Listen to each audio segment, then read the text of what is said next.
Why is it important stand-up comedians develop both a short game and a long game? Short game to me is, like a TV friendly, 5 to 7 minute set is the sort of thing that will get you on TV, say like a late night show, the sort of thing you'll do at comedy contests or auditions a lot of times for festivals or things like that. And those are, invaluable because that's sort of like, it's almost like your audition thing. That's like, people make up their minds in 5 minutes, so you need to have that sort of quick hit, sort of here's what I do and who I am in a short form way. Being good at that doesn't always mean that you're a great comedian, though.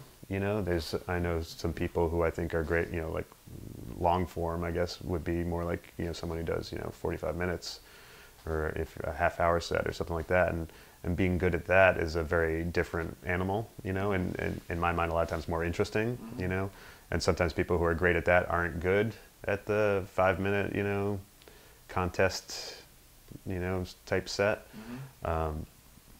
Ideally, you can do both, but I mean, there's also people I know who've had sort of jokes just for their short game set that are kind of like good for knocking it out of the park in that setting, and then as soon as they use that as a springboard to get somewhere in their career where they can be doing more long game stuff, and then they throw that stuff out. Like they would never, the things that they did to get to where they're at now, they would never do because it was just a means to an end. But I do think when you're starting out, that short game is what you need to get together. You can't get the long game together in a substantial way unless you're really willing to put in the time until you have that short game. So I think it's a challenge, but it's a healthy one to try to, you're trying to condense whoever you are as a performer into this like tight chunk, which is, it's tough if you're sort of like, if you're more of like a novelist and someone's like, all right, now you have to write an amazing short story. Right. And you're like, well, but